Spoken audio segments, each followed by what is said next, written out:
We love a good technical difficulty at Pro Football Newsroom. We're going to check over here and make sure that we are live as well because, 7 years in, that's always part of the fun of doing these things. But we're here, and nothing would stop us because, as you already know, and we're live, I love to see it, the UFL kicked off this weekend, baby. We had Spring Stock 4. It was a muddy mess, and I wouldn't take it back. Ducky, you made it home, so things must have went well. You didn't get beat up. Battlehawks fans, they hid in their corner when you were around, I think. My flight back, there was a tornado in Columbus, so I almost got diverted to Indianapolis. Oh my God! Almost did, huh? Well, Yep. you know what? There could have been burst. It could have been worse. They could have diverted you to St. Louis, and so They actually almost did that at first. They almost did that, but we were just past St. Louis, so they said Indianapolis. they didn't want someone to hijack the plane when they landed in St. Louis, maybe. So they decided on Indy, baby. Well, good. I'm glad that you made it safe. We had a wild weekend, and James, I think we have a guest tonight. Is that right? I didn't put it in the thing. I'm just gonna say, TJ Barnes, is he joining us? Yeah, TJ, former Renegades and former Defenders defensive tackle, has been on the show before. Should be joining us in about 15-20 minutes, and he'll just be part of the panel today, so it'll be fun. Well, This I'll is tell you gonna this, be a weird show. Just based on the messages he left in our Discord after one of the games this weekend, I'm going to say that it should be a funny one. And good, people can hear us. I like to see that. Let's just run through the panel. I'm the ref. We all know me. Here's the things you need to do. Like the video, subscribe, click the bell. It builds morale. It also lets you know when we're live, just like Monday nights for Around the UFL, just like we were for Spring Stock 4. Man, it's a good time to be a spring football fan, whatever fan. It's a good time to be a fan. Right here in person, in real life, I got Zachy Boy Kyleman. Are you excited to go check out, well, one, how'd you enjoy the games? And then we got the baseball game tonight. So, Well, I always love football, so I'm not going to say I never enjoy a game, but yeah, we're going to switch things up for some ball and stick sport going to the Astros this evening, so should be a fun time, kind of checking out a little bit of different venue and kind of going a little farther down into Houston to see something else and change of pace. Hell yes. From the weekend. Well, I needed some winning thing going on in my life here in You Houston. definitely need a win After my that friend. monster of a game this weekend that I'm sure we'll talk about. But let's get through the rest of the panel. Ducky, first, I appreciate your shirt. Cedar Point. If anybody doesn't know what Cedar Point is, you're really missing out. It's America's roller coast. How are you doing today, my friend? Good. I'm actually making plans to go to Cedar Point this year. A couple of friends. I'm excited about that. But it was a good weekend so far. I'm probably going to look forward to next weekend. Probably be 1-1 in Memphis. But Hell yeah. we'll see. That's what I like to hear. I didn't catch much what you said. They got music playing here, but I did hear Memphis 1-1. I'm with you there. We'll talk about that Memphis game because I think there's some doom and gloom where there should be. But before we get into the fun of it, Mr. Jimmy James Larson, my man, how are you awake? Because I know you probably didn't sleep very much this weekend, covering not all the games, but a good amount of the games and doing all of your other things. Mid-game signings, for crying out loud. It was a weird weekend. We had a whole lot going on. Hope you guys can hear me okay, but yeah, it was really something. I am so excited that UFL football is back. I'm not super optimistic after this weekend, just with some of the optics of the whole situation. But hey, spring football's back, the UFL's back, so let's enjoy it. So I'll pull up this comment here. We'll just kick off right into it. That I actually acknowledged the Houston beatdown. And you know what? I thought a lot about first, Saturday I woke up and I was like, man, what a horrible nightmare that was. Can't wait to go see the UFL kick off today. And then reality struck, and I realized, I don't know if the Houston Roughnecks are going to be very good this year. I don't know. I got a feeling that there's a Houston, we got a problem, and it's a football team, and they kind of stink.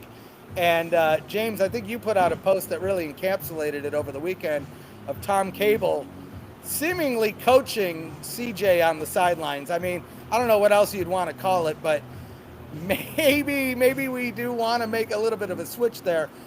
I'll be the first to say, though, I don't see the UFL parting ways with CJ Johnson. I don't see them getting rid of a coach that's willing to stay when we've seen some of the changes that have come through. But as a fan and as a person that sat in the crowd, Zach, you were there. Yes. I think that the consensus was that CJ might have to go, and that this team is maybe a little bit of dog shit. And I don't know. We'll see. We'll see, because after the way Birmingham played this weekend, I'm not counting Houston out per se coming up, but it really is giving Birmingham a prime opportunity to bounce back, if anything. I can't even, there's nothing I can say to sugarcoat it other than, you know, we'll sneak peek in our power rankings. I do think it's a little BS. I think Roughnecks should have been over the Brahmas. Oh, come on, I think man. everybody expected the Roughnecks to suck, and the Brahmas sucked so bad that they should have gone down points just based on that alone. But the Everyone Brahmas thought the can Brahmas fix would've- their problems. Houston can't. That's We'll the see. They thing. can. They just got to fire their head coach. Yeah, that's a good point. Well, you know, our dilemma. Well, It's like, what do the Brahmas do? Wait. Do they fire their kicker, or Ref, does did you- Houston fire their head coach? Say Ref, it? do you think the Roughnecks are playing the Stallions next week? Oh, who are we playing? I'm sorry. I don't even know. You're playing the Renegades. Oh, that's right. That's right. No, we play the Stallions, what, in 2 weeks then, right? I don't know. Anyway. Yeah, you're right, because I was actually thinking about going up to that game. Poor guy. This is not my fault, by the way. I'm gonna pull the "it's not my fault" card. This is I what got a happens when text his team message loses from one a game, fan guys. That says, "What are we gonna do? We play Birmingham next." Like not too long ago, I'm like, "Oh, we play. Oh, yeah, we're pretty screwed." So never mind. Yeah, if we're playing the Renegades next week, I don't know. I think the Renegades whoop us as well, because I just kind of move into that one real quick. The Renegades, it shocked me. They shocked me. I don't know, man. The whole weekend, though, I don't know. What were your thoughts? Like, what was your game of the weekend? I guess I'll start there. Well, the game of the weekend, I think, was going to be what I think our guest is going to be laughing a lot about, which is going to be Birmingham and DC coming up here. If we're talking about close, because let's be honest, outside of that, I mean, I'll give a pat in the back, of course, to the Memphis and Michigan game, and I've actually want to have this discussion with you, Ducky, on this. But I felt that game, we didn't get the full enchilada on that thing. We got split QB reps the entire single time, no consistency, no choice on who actually is in. So we didn't get to see these teams at full strength. It felt like a preseason game in terms of who's actually getting the reps on that regard. So I got to give it to Birmingham and DC for the fact that that was what we're expecting and what we expected to come out. Because let's face it, I'll go with your points, Ducky. We had a little debate on our PFN Discord link in the description. You know, what if we put Troy Williams versus Bryce Perkins? What happens then? Because you can argue for both sides. Troy was a little more consistent, I think, overall. But also you look at the other end, and Michigan kind of allows Memphis to slide in because Danny Etling kind of just spins the tires on drives. It's a weird conundrum. Like, solid game, I think, on paper if we're talking about, like, how close it was at the end, but it felt like we didn't get the full experience. Yeah, I think the one thing consistently from Memphis in that game was their defense. I think Yes. that's the one thing they could rely on, was their defense was going to, I don't know. It's just, you look at it and it's like the score doesn't represent the game very well, in my opinion. You know, I said earlier in the Discord, but it's, you know, you've got that one breakaway that Perkins had, and then you had the pick six. So you take those two scores off the board, and it's a completely different game between those two. But those things did happen, so you can't take them off the scoreboard. It happened, so. Yeah. But Well, and I'll say this, and the one point where Memphis defense didn't show up, because we know there was that one moment where they missed the 3 tackles. yep, right Jaron there. let us know. He let us know he wasn't happy. The F bomb on live. Yeah, this one's for you, Jaron. This one. That one's for you. I gotta say, TJ Veneri needs to take a few lessons from Jaron, because he had an F-bomb as well, but I think he needs to put a little bit more heart into it. I think Yeah. Jaron needs to go take him, coach him on that one. a Scale little of bit. 1 to 10, how much do you think Jaron wanted to slap Sam Acho in the face for trying to talk over him on Oh my gosh. Oh my goodness. Dude, I felt like it was a rigged game at that point. I was like, can I know you shut up and let him talk? We talk about ESPN broadcasts on a regular, but like that was the cream of the crop, like what the hell is going on type Yeah. of like follow of a game, you know. And Yep. props to Jaron for staying as professional as For he real. did, Yeah. because I would lose my my shit if that happened to me. Like, you're in the middle of trying to adjust, and you think Bob Stoops is size? Gold. That's gold. Next Well, week Nailers against time. Houston, probably. 315. But anyways, yeah, Jaron, props to him for staying professional during that. Because look, man, I think it's cool. I think it's a good idea from ESPN. It's just, can you execute it at like a slightly different time when the guy is like not in the middle of a game-changing drive defensively? Like, what? That was just horrible. And then the other thing from that game, you guys probably all saw it too. You probably saw my Twitter post about the penalty where he pointed forward like this and then did one of those. Yeah. And I know Michigan Panther Pride said on Twitter, they're like, oh, it looked like finger guns. But I went back and watched it, and he did this, and then he just wiped his nose. I don't think that penalty was ridiculous. I think Full disclosure, I think it's silly too. And I know for some people you may have heard the NFL recently adjusted its taunt penalties, and one of them was the nose wipe. However, what I do find a more valid point, I think it's ridiculous personally, the whole nose wipe thing being a problem. But the other thing is that it's brought up that it's been done in other games this weekend. So where's the consistency with that call? If you're going to make that call, and again, that did stall out. It didn't stall a drive, but it pushed a drive back and had to basically reset 15 yards to keep the drive going. So I don't think that I don't think it determined the outcome of the game at all. I think No. Well, I'll tell you what did determine the outcome. Why the hell did they not keep Troy Williams in that game? Oh my gosh! We mentioned this, Ducky, but what the hell? They I have no finally idea. get some momentum down the field, and they're like, yeah, let's pull him back out. What are you thinking? I don't know what EJ Perry must have been like. I don't know, in coach's ear or something, because Troy Williams was definitely the better quarterback that game, and I said it before that game he was going to be the better quarterback because no offense to the offensive line, but Michigan has a good defense, so whenever they break through that line, you're going to want a quick quarterback back there, and I think Troy Williams is faster. He's a lot faster than EJ Perry. The only thing I will say now, though, is because EJ got that touchdown score and helped even the odds, I think that QB situation is just as muddled as it has been before. If you're a coach, I mean, how do you decide on that? Like, yes, Troy had some, I think, solid drives, and he got down there as well. But EJ was part of the reason why they even were in that position in the first place. Did throw a pick six, which I think favors Troy. But I feel like you're going to have, for some reason, just because of the chaos with how this coaching's gone, you're going to have two guys now on short leashes to start the year, which is not ideal whatsoever. Oh well, hold on. We got the guest of the day on here. He's repping. He's so repping red. It's a shame I can't hear much today because we're in a weird spot. But I'll say, once James told me you were joining the show today, and after I saw your triumphant return, I think, to the Discord yesterday, I said, well, this should be fun. This should be a good one. Man, thank you guys for having me. TJ, thanks for joining us, man. How many laughing emojis are we going to get in the show today? Too many to count. I actually had somebody who wanted me to mute you in the Discord. Oh, really? Yeah, they're like, that's spam. That's spam. Birmingham fan, of course. Birmingham fan. So of course, they were salty. Yep. They're not accustomed to losing, especially like in opening game. So.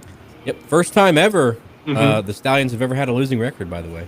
And we're really? all alive to witness it. Good. More L's to come. They put the L in Stallions, so. I mean, as long as teams keep letting the Stallions give away wins, then yes, because that's hold on. Give away wins? I feel like that dub was definitely earned. So this is what I've been waiting for you. So you're telling me a QB that throws away over half his passes, forces over half the sacks on his own accord, and an offense that wasn't very effective is the reason they won. I digress.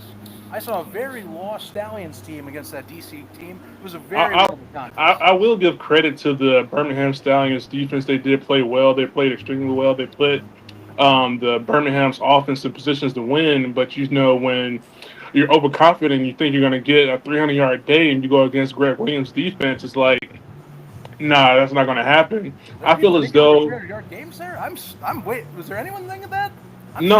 That's what he said on pregame. He said, Alex thought so. Alex said it felt like a good day to go for 300.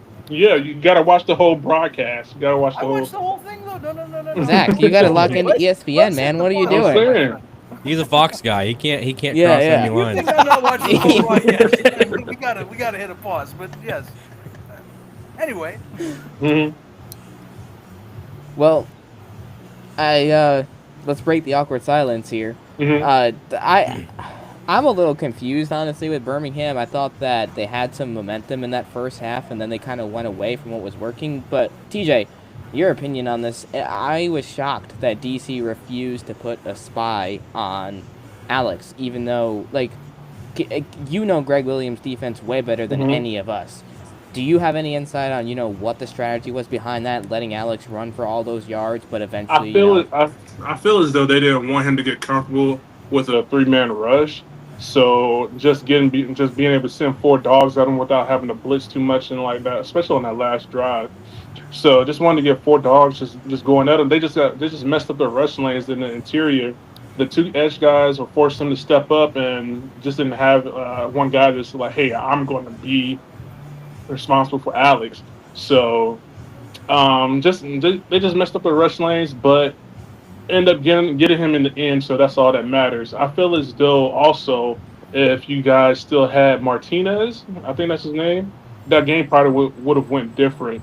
Would have gone different. So because it seemed like Alex was just seeing ghosts after he got hit a couple times. yeah, to me it seemed like Alex, he hasn't played in a game as a starting Mhm. quarterback since the USFL's 2023 championship. Obviously, he had a couple of preseason games with Green Bay, but he wasn't a starter. He was only in for a couple of drives. It takes a Right. while to get your feet back under you, especially in professional football, and especially with a defense like DC, where Greg's going to be blitzing the hell out of you almost every single down. So Right. I think that on one side you have people that expected Alex to be like this glorious savior who was going to come in and lead them to an undefeated season. I felt like that was unrealistic. I also feel like going to the other extreme is unrealistic right now too. Like Alex needs a little bit of time to get his feet back under him in the pro scene. For sure. Give him a couple of weeks, and I think we see him look a little bit more comfortable. But I also don't think that we'll see him reach the heights that he did with Birmingham in 2023. The talent's so much better in this league. Like it's just that's my Yeah, take.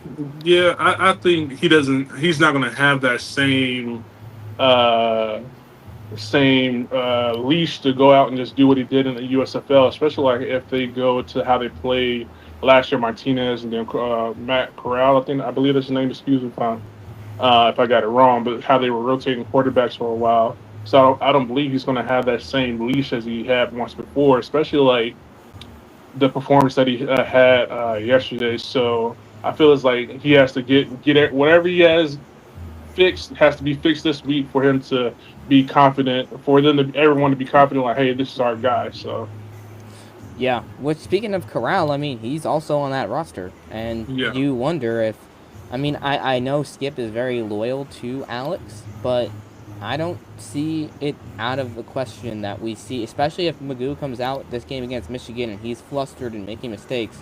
Don't be surprised if Corral ends up getting into that game here on Friday night. I wouldn't be shocked. I wouldn't Yeah, know either. yeah, because it's tough for you to be a championship team if you go down 0-2. It's tough, especially like with Michigan playing really well, and like them looking like real contenders, and especially like the defense. The defense really played stellar. I like Nakua as like he was my front runner for defensive player of the year last year, but they ended up giving to the defensive end who played extremely well. Also speaks. So Yeah, no, they have a great unit, and I think, Mhm. we were touching on that a little bit before you hopped on. We were talking about Memphis and Michigan, and that Memphis offense just really never could find a rhythm because of how smothering that defensive line is. And the crazy thing is that Brilliant Speaks, I don't think he recorded a statistic in that entire game. He didn't have a tackle or a sack or anything. Which is wild considering last season he led the league with 9.5 sacks. So it just goes to show Right. that even without him being much of a contributor, that defense still completely shut Memphis down and really had a phenomenal game. But on the flip side, Breland's still having an impact because they're putting so much focus on him that, okay, just because he put up 0 on the number, 0 on the Right. stat sheet doesn't mean that his performance was nothing. You know what I mean? Like Mm-hmm.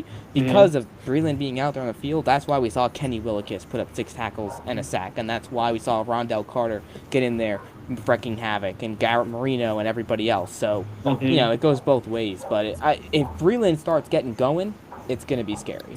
Mm-hmm. Yeah, for sure. I really do like that Michigan defense, and them going against Memphis is like Memphis has to prove that they're worthy of being in the UFL, because like this past season and how they came out this year is like, all right.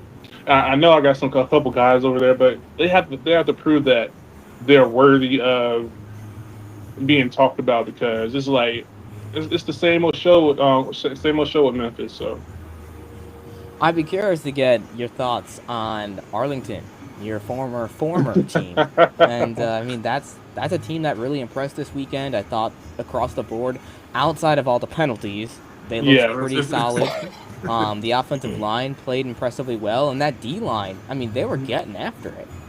yeah, they played really well. I was actually rooting for them because I have a thing against San Antonio's offensive coordinator, so I didn't want them to actually lose this game, because that guy is like he's really cocky for someone who's been coaching only like a handful of years, and he's been given the reins. And I know when I played them when he was with Houston. Um, he was really cocky, walking around the building like he owned the place and stuff. And then especially like how they beat us the second time, they thought it was going to happen like a third time, and obviously we ended up winning. But Arlington played really well. Came out, shocked a lot of people, because San Antonio had a top defense last year, and they were just seeming like they couldn't stop anything. So for them to come out and just put a uh, show the UFL like, hey, we're not the same old Renegades that came out 0-6 and was letting these close games win. We're about to come out and put a statement out and like, hey, we're for real. So it was really good to see those guys come out and get a win, especially like with that crowd that they had. And I know everyone's eager for them to do something for Arlington again. So. Yeah, speaking of San Antonio, that was an interesting one because, like you said, last year they were statistically the best defense in the league. And I mean, I watched Mhm. that defense time and time again just play such elite football. And we thought they got better this offseason. I mean, they go out, they get a defensive back like Greedy Williams, and they bring in some Yeah. edge rushers that are former NFL guys like Lonnie Phelps and, Kobe Jones and a couple of these other guys. They could not buy themselves a stop. And a couple times they did get stops, and then it was like an offsides or just kind of a boneheaded Mhm. penalty. And then offensively, I mean, to your point, AJ Smith, there's some discourse around him. I think he's one of the better coaches in the scene, but the offensive line, that was a wreck. Kellen Mond, I mean, was running for his life the entire time, and that's a Mhm. unit that last year their offensive line was one of the best in the league, and they brought back some of the same pieces. So I don't know, it's strange to me. And another thing, Wade Phillips coaching from the booth, like That was definitely That new. was I've never seen that. that to me is a surefire sign that he is out of here sooner than later. And Mhm. like you have a head coach up in the booth, like he's supposed to be down the field, like he's supposed to be talking to the players, like having your head coach up in the booth, and then AJ Smith was also in the booth. So like who'd you even have down the sidelines, like coaching up these guys? And Right. it felt like, the body language we saw on the field from San Antonio was kind of in line with, oh, our head coach is old and he's in the booth. You know what I mean? Like that is kind of how it felt, and I hate to put it that way, but that's what it Yeah, was. I also thought that like a lot of people thought Arlington was just going to roll over. It was going to be the same old Arlington team like it was last year, as far as like it's going to be a close game, but eventually we end up losing this, and that's how it was when I was there. We'd be in those close games, but we just didn't have anything to get us over the hump until we got Louise there. But I'm glad they were able to, show like, hey, they put on a dominant performance and was able to really just show the league like, hey, we're for real. I know they're gonna face like better teams down the line, but it's like, hey, we just can't expect Arlington just to roll over and just uh, respect our dominance and whatnot. So it's gonna be a really good season for them. I really like them going to the championship. Well, going to the playoffs at least and playing DC. Of course, I'll be there and watching the game. So, Well, it's interesting because you think Arlington, D.C. in the playoffs. What's your take on St. Louis? St. Louis, St. Louis. I don't like St. Louis. I will. Ducky's gonna love But you even more after that. but but I did like what Manny did. Like when we played him last year when I was with DC, and it was his first time starting when they played them at St. Louis and AJ was down. After they won, I told like, hey, you'll be a really good player in this league if you just taking your reads right and just really just hey, if it's not there, take off, take off. So it's really good to see that he played really well. He didn't really have to do too much because Houston seemed like they just stayed in Arlington and just let St. Louis do whatever they want to do. So, uh, but I honestly, I'm thinking Houston might need to give. St. Louis. I can't like St. Louis. I can't do it. I can't do it. No, I that's can't do valid. Speaking of Houston, they could use you in the trenches at this point because it. that was atrocious. I know a lot of teams that could use my services, but I'm definitely done. I've hung them up. I'm enjoying retired life and just being regular for once in my life. So Ref, you're gonna let him talk crap about your Houston team like that? Yeah, now I am. That Houston team broke me, man. That team tore me up and did all sorts of things. I don't know. hmm And I can't. At this point, Dark Ref is out. I think it's 0-10. I don't see that team winning a goddamn game this season, man. I don't know. Wow. It's tough to really like week one says a lot, but I really would pay attention to week two because, Yep. like I said earlier, it's hard to make the playoffs to make a run if you start out 0-2. Even with us at Arlington a couple years ago, we didn't start. We started I think 2-0 or 1-1. So at least we won at least like one of our first games to have some type of momentum, so we can establish some identity going into the season. But it's hard to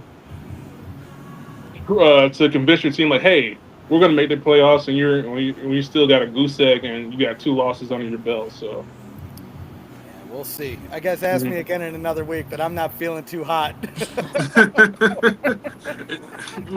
like these games are tough, especially like when you already have preconceived notion on like teams like Memphis and Yep. Houston and even Arlington last year and DC last year. Like those like were the bottom teams in the league. So it's like it's real good to see DC and Arlington get out of that funk, and it's like, come on Memphis, we need you guys to show us like, hey, you're worth watching, you're worth coming to the game and stuff. Because I know when I played there last year, it was like playing at a Duke football game back in the day when there was like really nobody in the stands and stuff. So Yeah, hopefully, and those, like Memphis, it's unfortunate. The whole head coaching changed last yeah, it second wasn't. and puts you in a tough hmm spot because yesterday, I'll be honest, I thought Memphis played pretty well, all things considered. Look, were they good? No, but the hmm defense played relatively well. I mean, we knew they'd be well under Jaren, but Yeah. offensively, they at least showed some signs of life. They showed areas that they can improve on, and if they can be consistent in certain spots, I think they can actually be a good team. Problem is, Jim Turner at head coach has zero experience as a head coach or hmm coordinator. TJ Vernieri, he's calling plays for the first time in his life. So it's kind of, you put that into perspective. It's like, well, all things considered, they were in that game until the last 25 seconds. So I mean, Yeah. it's I have hope, and I mean there might be some big news coming out of that facility soon, but I'm gonna keep that to myself at the moment. But either way, I'm hopeful that Memphis will at least win a couple games. You know what I mean? Like I think they'll hmm be better than Houston. That's for sure. I like, and this is why I'm never really quick to judge until after the second game, because it's gonna take offense a while to start really putting up points unless you're facing like an atrocious defense. Um, so it's really going to take like because in camp the defense is going to be like number one, like making getting a lot of turnovers in camp, and that really just translates into the season. And it takes offense a second to catch up and get their timing down and making sure because got a whole new batch of receivers and things like that, a whole bunch of new offensive players and new offensive line and all the things that come with that. So it's going to take offenses a second to really catch up. But I'm really going to be interested to see how these week two games go. Yeah, I'm excited because I think week one there's always overreactions, and then hmm like week two and week three we get to see if those trends, if like those overreactions were like legit, or if we're like, Right. okay, we got ahead of ourselves, this team's gonna be okay, like, or oh, this team, we thought they were going to be good, but yeah, no, they're cooked. So it's football at any level. We love to see it. DC, look, that was quite the game with them taking Birmingham down. What were your thoughts? And Ducky, I think you're probably going to want to get into this conversation too. Zach Raff, of course, you as well. But what were your thoughts on some of the after game? I don't even know what the right word to use is, but just some of the things that went down between the coaches and some of the talk. And I think it was cool. I stand on business. I mean, good for Shannon, dude. I mean, no disrespect to Skip, but like that dude was king of the world right there. Like taking down the Stallions after three-peating. That dude was on cloud 9. Let him have his moment. You know, there's no reason to bring him down for what he said. He was just there. He's talking a little smack, and he won. You know, you win the game, you get to talk smack. That's how it works. That's how it's always worked.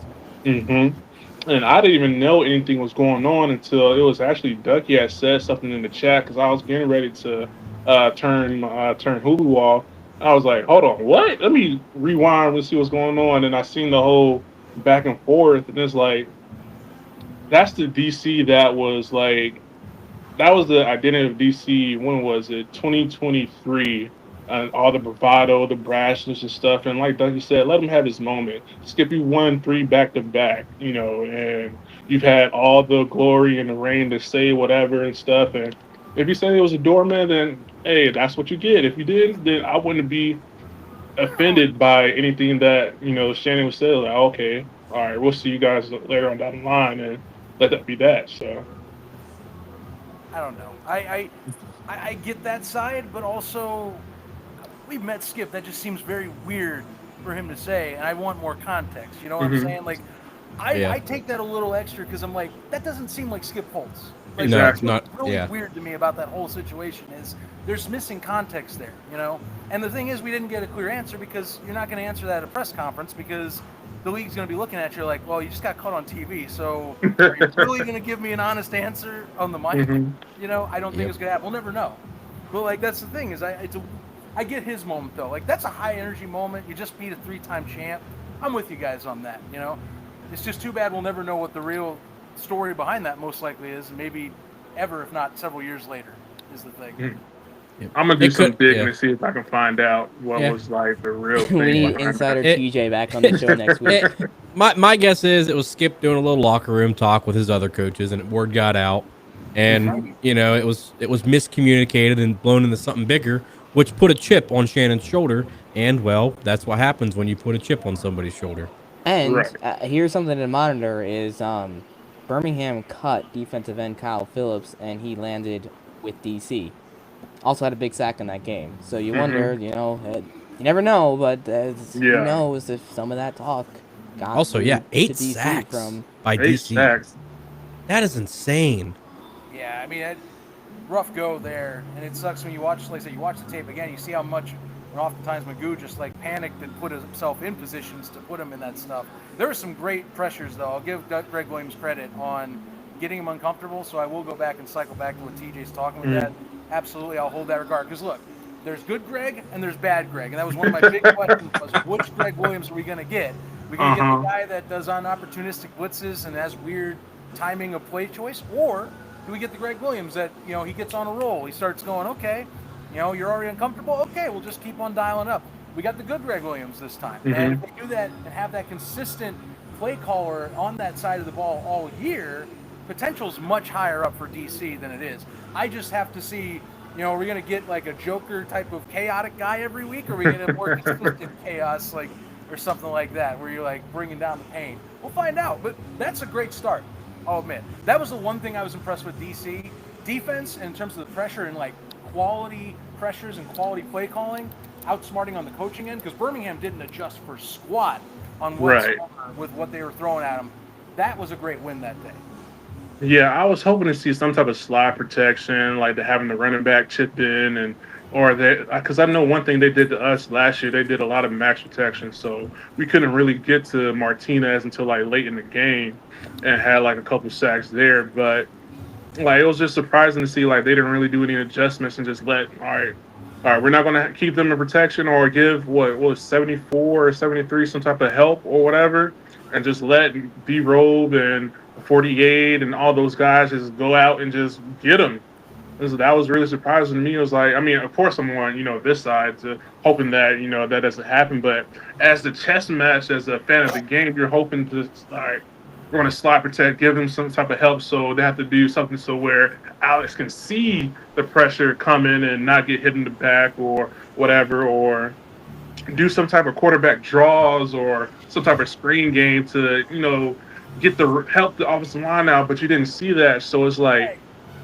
Well, and you're talking the screens, so they had screens early. But Mm-hmm. what I was surprised by, and again, this is where I wish I had all 22, TJ, is I don't know what the short routes look like. And if they weren't getting anything that was intermediate, like 5 yards, get that out of your hands or something Mm-hmm. like that, then that's what's going to throw you off. Because I'll be honest with you, just from based on the film, there was some man, but it felt like they did a great job combining man and zone coverage. Mm-hmm. We saw Birmingham, we were talking about the slants in the second half. Well, man-on-man defense the entire time and no changes. Well, yeah, keep throwing it, because what are you going to do on like a quick 5-yard, 10-yard route? Defender on the with the leverage trying to perfect the outside is going to give up the inside every single time, and then you're just burned unless you change it up. Yeah, and I know one thing last year is what like we was trying to run like a lot of man defense or whatever, and then like playing them last year, we're in like a lot of zone and stuff, and then the one time we went man, we got burnt, and it was like it just changed the whole momentum of the game, and it seems like Greg learned from that and was able to switch up a lot of stuff and just like, hey, if you're seeing ghosts, we're gonna keep these dogs coming. If they're not going to slide adjust or bring the running back or anything like that, then hey, that's on them. So that was really like just really as a fan of the game, it was really surprising to see that they didn't make that type of adjustments or give the guy some help because he's out there fighting for his life Exactly. and it's not helping. So Exactly. It was just baffling for that sake there, But that's I will say with the week one, I'm glad everyone else is having fun. I am a very Burn Bears fan. Week ones for me are always a train wreck because like Overreaction City, I'm a mental emotional wreck from buying too much into my own stuff. So even with my Panthers, I'm like, great win, but I can't motion. But like I myself, I'm stuck back because I'm like, something's gonna happen. right. That's how I always am with teams. I'm like, something's about to happen. I can't fully do this yet, But week runs wild for that. It's always every year, Yeah, I definitely overreacted in the Discord, just being able to see, because it's not the fans really. Because I'm like, I understand you're rooting for your team. It was just I had a bad taste in my mouth with some of the players that I played against last year, like really overly cocky. But I'm like, you guys aren't really that good in the sense of individual players and stuff, but they had a really good team. And so I was like, oh, please let them lose. Please let them lose. As soon as that clock, because it was seeming like they're about to come back, and I was like, I don't want to get in Discord just yet.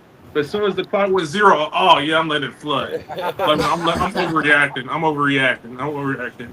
But I don't believe it's time to jump ship off of Birmingham just yet. It was a rude awakening for Alex, being that it was his first start in like a couple of years or whatever. Hopefully he's able to jump back, able to watch film, realize his mistakes, his opportunity that he's had, and I think he's just got to stop playing hero ball. Yeah. It felt like he was back to, look, a lot of the success that he had a couple years ago was him running around the pocket and escaping pressure like Ducky. You remember the couple plays against your Maulers where he was just escaping tackle after tackle and then find someone in the end zone. That style of play is not going to work as well in a league like this where the defenses are much better, right? You think back to 2023. Spring football at that point, yes, there was a lot of talent, but it was less talent. And people tend to forget that talent was split between 16 spring league teams and not 8. Not trying to discredit at all what Alex Magoo did that season, but you have 8 teams now in the UFL. You have a lot more NFL caliber talent in a much smaller league. He's not going to be able to go out there and do the exact same thing that he did against some of those New Jersey General teams and some, you know what I mean? It's just like, it's just not the same. So, again, don't overreact, but also don't expect Alex to really return to that, throwing for 350 yards every day type of thing. It's not going to happen. It's just not. Yeah, I definitely agree. I feel like he'll bounce back in his next couple of weeks and show that show glimpses of the player that he was in 2023. I know I overreacted because I'm like, oh, this is your king, to everybody in the Discord, and just making having a good time with it. Hopefully, well, it doesn't matter to me because I'm not playing anymore. So people screenshot and then like, oh yeah, save this for when you guys win the championship or whatever. But because it can't come back and blow back on me because I root for everybody to win except for Arlington. But yeah, it's definitely it's not time to jump ship yet. Hopefully, they go in, make the corrections that's needed, take these next couple teams seriously, so they can get some type of momentum going later into the season.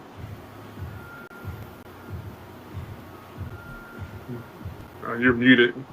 That's embarrassing. I hate that. I hate that so much. Anyways, TJ, I don't know if you feel like sticking around with us for this segment. Feel free. I think Ref might be time for us to pull up the power rankings. I don't know if you're able to do that on your end. Oh, I want to see these rankings before I head out. You might as well, right? They're already on the newsroom Twitter. Oh, okay. He's getting it up. You don't get on Twitter. Not unless Yeah, I'm not on Twitter anymore. No. I was just telling Ref that that's where the image is in case he's trying to pull it up. Oh. But look, guys rankings were difficult for me this week because you try not to overreact, but then at the same time, it's like it is a brand new season, and in spring football, it's a lot more volatile than the NFL, right? Where you see a team that can go 2-8 one year, and then they can go 7-3 the next year because you clear out an entire roster or you bring back the same. I don't know. It's so much different. Where, like, I had to rank San Antonio at 6, which is crazy to me because they were a top 2 team for me coming into the season. And it's crazy to see. Like, I know I was peeping some of the rankings throughout social media. Arlington is number 1 now, and it's like, man, they started out 0-6 last year, and now like the number 1 team going into week 2. So that was pretty cool to see. I had Michigan at 1 on my end. I think Michigan, with as long as you're playing Bryce Perkins instead of Danny Etlin, I think they're the clear favorites right now with just how they played, and they're such a complete team across the board. I feel like offensive line looked decent. Defensive line is phenomenal. You've got a mobile quarterback. You've got a lot of talent on the outside. And you've got cornerbacks that are fast and can fly. Like Adonis Alexander, Kenny H. Henry. Like, these guys were flying. Kenny H. Lovely, excuse me. Those guys were flying. But here's the staff's rankings. Ref, I'm sorry, but I don't think your Roughnecks are going to get out. I'm kind of surprised that the Brahmas over the Showboats. I still have the Brahmas at 6 just because I feel like they will bounce back with all the talent that they have. But these were tough. Not mad at it. I'm not mad at it. I don't think you can vote Michigan number 1 and then not have Memphis in the top 6 at the same time. Because if you're going to give Michigan all that credit, you've got to give Memphis credit for hanging with them nearly the entire game. See, I think we're going to go back to the discussion you and I had online. I buy that this game's not close if Perkins plays the entire game. That's my whole synopsis on that. But again, we don't. That's one thing I was unfortunate. Like I said, the split QBs of that game killed me because we didn't get the true offenses for either one of these because it's just consistently inconsistent. So, I did put Michigan at 1 in my own, but I hate doing it with a hypothetical because now I have to go into next week where, I'm hoping to God we stick with Perkins because that's the best option. Because quite frankly, that's what I see as my number 1 team is with that as your quarterback. That's the number 1 team right now in my eyes. Arlington, I think, makes a very strong case for me if I keep seeing the way they're going. And now that their defense is looking like the part that it's playing that I wanted them to be last year, I'm going to be keeping a closer eye because they definitely jumped up for me way more on notice now. And everyone else has voted the same. Number 2, easily, no doubt. And I think some people might be watching for that number 1, and you keep watching them go up. I had DC at number 1. I voted DC number 1. I think they're a clear-cut winner for number 1 for me. Okay. That defense, 8 sacks. Defense wins championships. Whenever you see that kind of defense playing like that, it's hard to stop them. Especially with the offenses in this league, There's not too many teams with good offenses. So there's only a couple teams with good offenses, but there's only a couple teams with good defenses, and that's DC. So I think they're number 1 for me. I won't say the rest of my power rankings because they're coming out tomorrow or Wednesday. So you'll see those on Twitter. And trust me, you will see them. Yeah, I think DC is one that some people are going to be keeping as well, and I think, like I said, a few of us might have been reserved on. We're going to find out was this that Birmingham was playing that mediocre to where they just fell off that much? Because again, I felt that was a very winnable game on Sunday. Or is it that DC is that good? And I have issues that I hopefully will see resolved against Memphis next week on especially the run game. Felt like they didn't do a great job on the run. Credit Birmingham is pretty good at building a front seven against run defense, so that's fine. A little bit more efficiency of the pass would have been nice. And more offensive questions. Defensively, even with some of the Magoo sacks that he gave up just scrambling and putting himself in situation, still I would argue 4 or 5 sacks tops were definitely defensive pressures that were pushed on by just Greg Williams alone. So, we'll find out we'll see next week as well. I want to see a better offensive performance from DC. That's my main thing. Guys, I feel like a complete idiot, but I've been texting people back and forth with a whole bunch of stuff going on. When did I miss that TJ dropped? Oh, I don't know. Oh, I didn't even notice. all right. See you, TJ. Have a good one. Wait, did he just leave without saying goodbye? Yeah, he did. TJ also had the defenders at number 1 in case anybody was so asking. bad. I saw it. I saw it in the screen off. I didn't know if he fully left or bro not. just left. I was like, wait, did I miss you guys saying Sorry, goodbye bud. to him? That Like, was- Yep. I didn't know if he was on the rankings talk. Yeah, TJ actually DM'd me his rankings. He has DC number 1, Memphis number 2, and everybody else is number 8. interesting. Does he have St. Louis at 9 too? No, they're 10. Wow. Yeah. The Orlando Guardians are 9. Oh man. This has been Zach and I, quite we the gotta stream bounce so here far. soon. We've got a But I'm curious. music in the background, guests hopping Turn in that and off. off. Yeah. We're missing a couple members.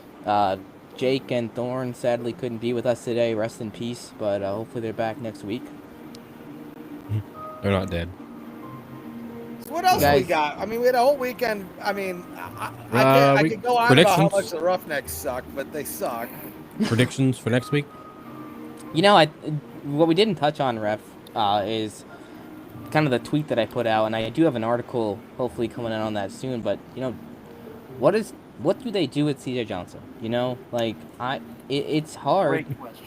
It's hard to say, because here's the problem, right? I feel like if you didn't have the whole Reggie Barlow situation and the whole Ken Wisenhunt situation, it would be relatively easy to move on from him and be like, all right, Tom Cable's taking over. Let him take the reins. Look, CJ, we appreciate you. They could put something out that's nice, that's like, thank you, CJ, for everything you've done. We just want to go in a different direction.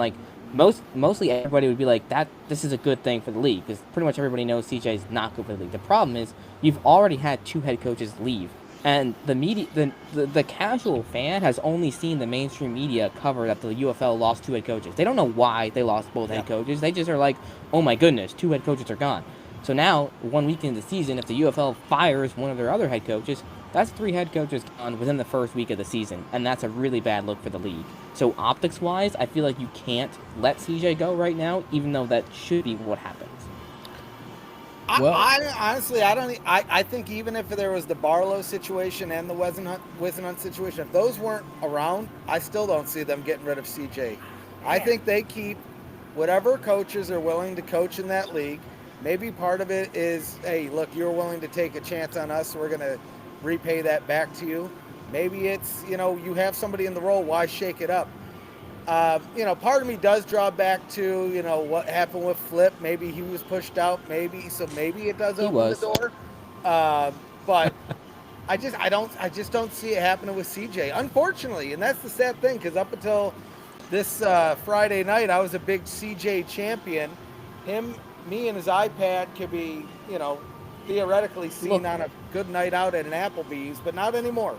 Not anymore. Look, I won't speak for every Roughnecks fan when we were at that game. Just, I want to be clear, but I'm not going to say that there is not animosity towards the person who is in charge right now being the head coach in Houston. The people we talk to, it's very adamant. I think that fans do want a change at head coach, and I know this isn't your traditional NFL or CFL gig where you have an ownership that can just kind of snap his fingers and make a snap choice or do whatever, but I'll be honest with you, the people we've talked to, it's adamantly hurting the fan base's interest with the person in charge, at least how they view the team and how confident they feel the team is from the folks we talk to.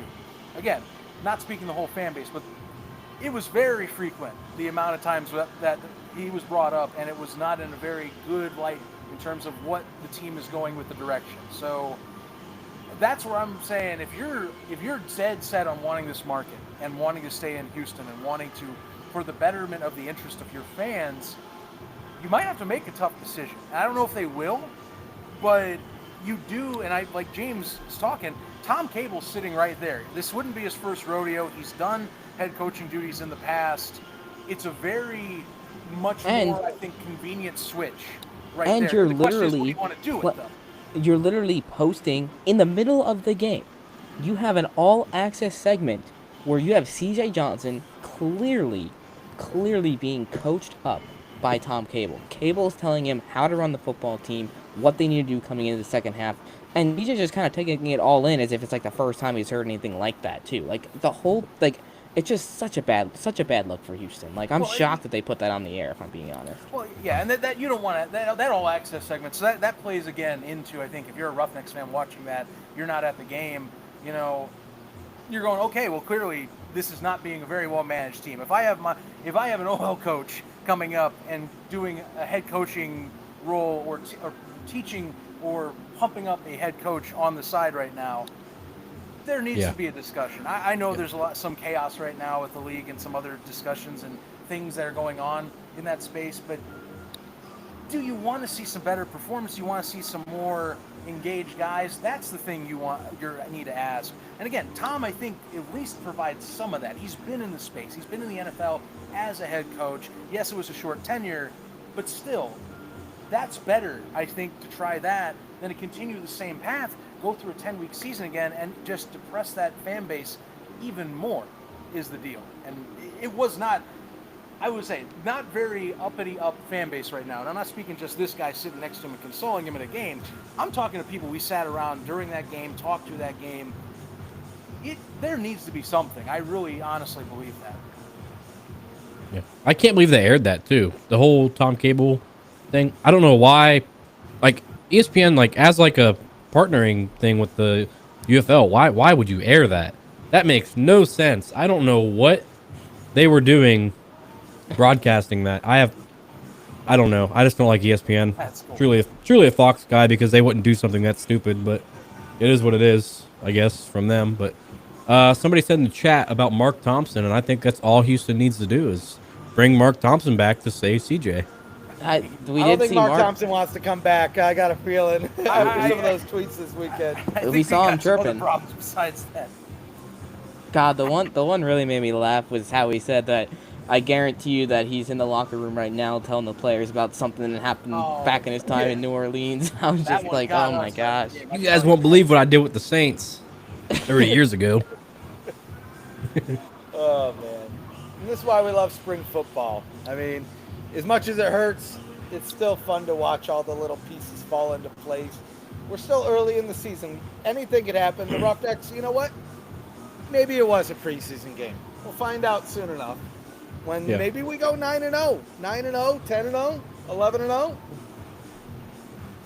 Maybe. I'll be right alongside you I will say this, refs law. I hate refs law. Refs law is the dumbest thing I've ever said outside of my mouth. Wow. It's just so stupid.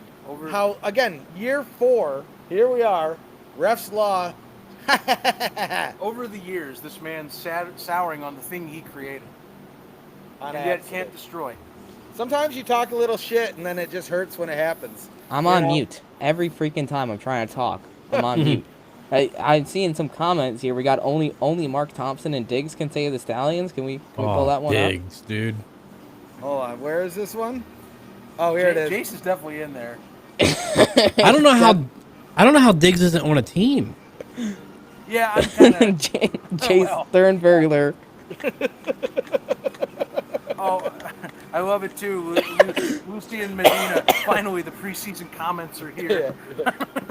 Dude, that's got to be the person running UFL Daily. Got to be. Wait, is this Jace or is it? No, it's Stallions not Jace. dynasty is over. They Jace lost by would not say 7 in that. the worst game they've ever played. Jace would not say that. That's hilarious.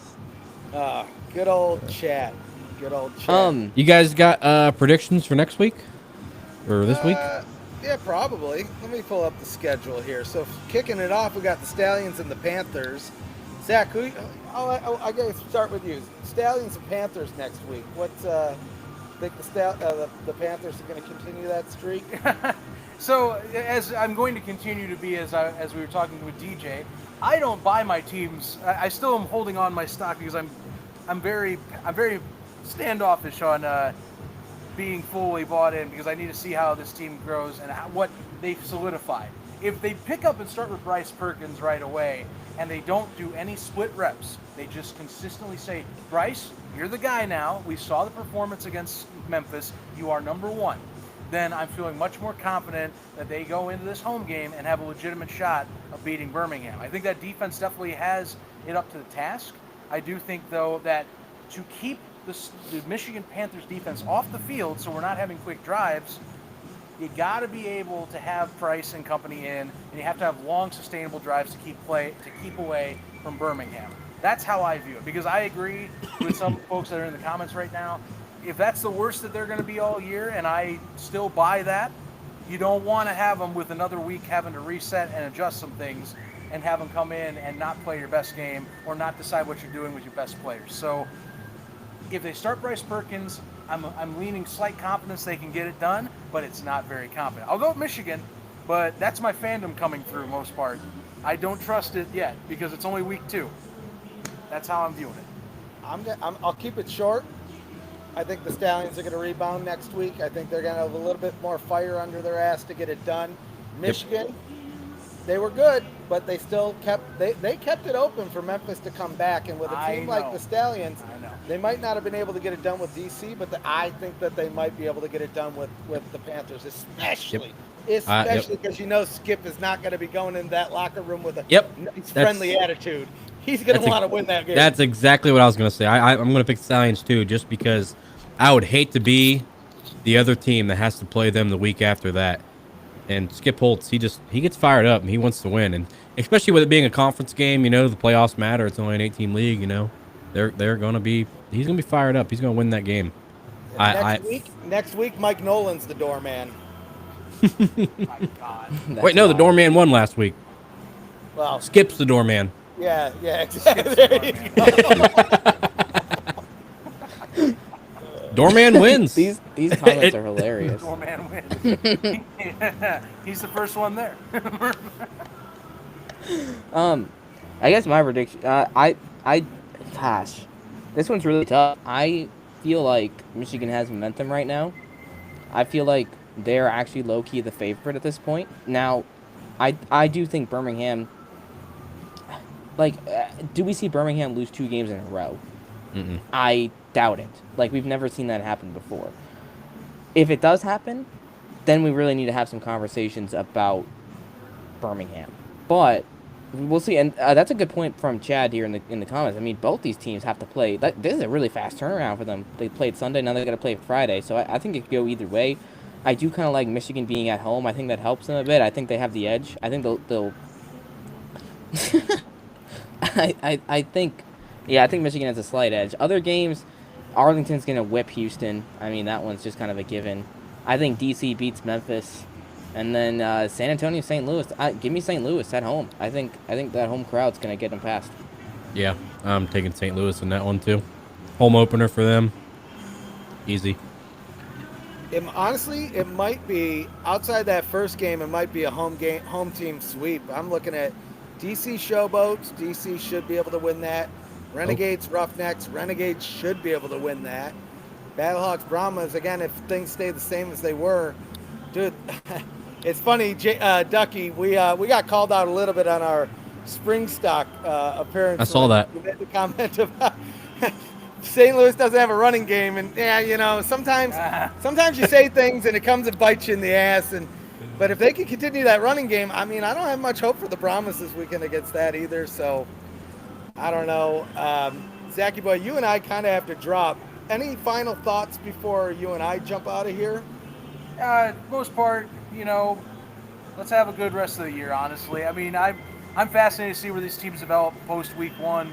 Week one every year, I find we go. It is a nuts time, and it's almost at sometimes we never see the same finish by week 10. So, I want to see how these teams develop, and quite frankly, I am with TJ where I do want to see competition get a little tighter. It was the only thing I'll say that was disappointing was it felt like we felt like the parity was not up to where we want it, up to task. I'm hoping that improves. I really think that can improve, but it's up to the teams to make the adjustments to do that correctly. And week one was that first test. Now it's time to course correct. What can you do? Because I don't want to watch teams become doormats every week. That's it. 100%. Doormats All right. win. You guys want to stick on, or do you want to wrap it up real quick? Or I don't see what Ducky and I would have to talk about at this point. Other than Michigan losing. all right. Well, then we're gonna wrap things up, just because Zach and I, it's bobblehead night here in Houston. We got to go get a bobblehead. We got to get into this game in some kind of wacky food of some sort. But the game. Wait, what game? Kicks off. Yeah. It's going. It starts soon. Time to go. Whatever they Baseball? say in baseball. Yeah. Oh, you're First watching the pitch. Astros? Yeah. Oh yeah. Yeah. Don't even bother giving me points because I don't want them from you, bud. Oh, points. Let's do that points real quick here. I think we save points for next week. All right, let's save points for next week. Good call. You guys got to get a All right. bobblehead. If you don't get bobblehead, no points for anyone. Exactly. All right, guys, you know the drill. Follow us, subscribe, click the bell. It builds morale. It also lets you know when we go live. Ducky already bounced, but you're not allowed to bounce yet because we're not gone just yet. But I think that's about it. So until next time, guys, sign you up. And St. Louis sucks. There's the button. Yeah, St. Louis sucks again. Why not? There we go. Damn. All right. I'm going to head out, James. Good chatting. Good luck, guys.